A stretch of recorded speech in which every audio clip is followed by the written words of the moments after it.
ขาดีรัดลองใจมันมีจังนะฮะมันมีเหตุผลมันมีผลงานดีใจดีจังหือได้ข้าก็อำฮู้เนาะก็เพราะว่าข้าก็เป็นคนซื้อมาทดลองด้วยอะครับก็เพราะว่ามันก็ชัดได้อยู่แจ้งหมอกใจได้อยู่บ่ตัวเอาคลิปมันข้าได้เฮ็ดเนี่ยเนาะคลิปมันที่ใจตัวไหนคลิปดีมันว่าความชัดมันเหมาะกับสำหรับหมอกใจเลยฮะหมอกบ่เป่งบ่ใจฮะในนั้นข้าได้เฮ็ดคลิปมันลงไว้แท้นี่จังได๋ครับบ่ดีเสียบบ่เสียบว่าที่เป็นหือขึ้นมาในบ่ด้วยหน้าจอนั่นน่ะก่อนเมื่อได้เสียบก็มันสิเป็นจังหือขึ้นได้ไผมันได้หือจังไหนไผหือจังไหนไผหือจังไหนก็เดียวกัดด้วยแอ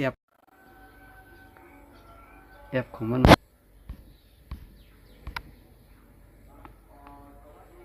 ตัวนี้เป็นแอปของมันเป็นตัวนี้ก็ความชัดความเจียงมันก็ที่เหมาะกันนายเนาะก็คือว่ากลางโปหรือลอยปลายหั่นน่ะอันให้ตัวเพิ่มไฟมันดีแห้งดีบ่อยนะด้วยน่ะเพราะคันดีมันไฟดีบ่อยกว่านั่นน่ะเพราะเนี่ยไฟแห้งไฟบ่อยเนี่ยนะนี่น่ะนี่มันจังไหนเนี่ยความเจียงก็ดีอยู่ข้างในอ่ะความชัดความเจียงมันเขาสามารถสีเข้าหูคู่หลังเขาเลยฮะเนาะเอามันเดี๋ยวมันแนะมันนายอ่ะ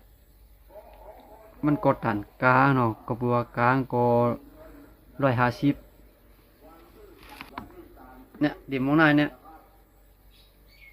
อันนี้เป็นความตั้งจืนเสือ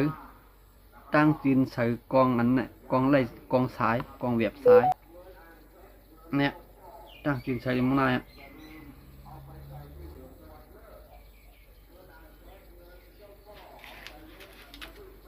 กำเนิดที่ออกอันนี้ตัวซูมเข้าอันนี้คายออก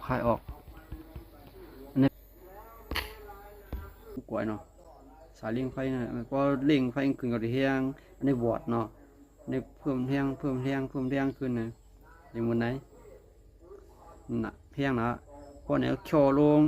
อันนี้สำหรับคนใจดีรับสิ่งเนาะใจดีในจอกในจริงอันที่มันรับสิ่งมันได้มีสายแบบยาว2 เมตร 3 เมตรมีอันนี้เข้าใจในเมตรเหลียว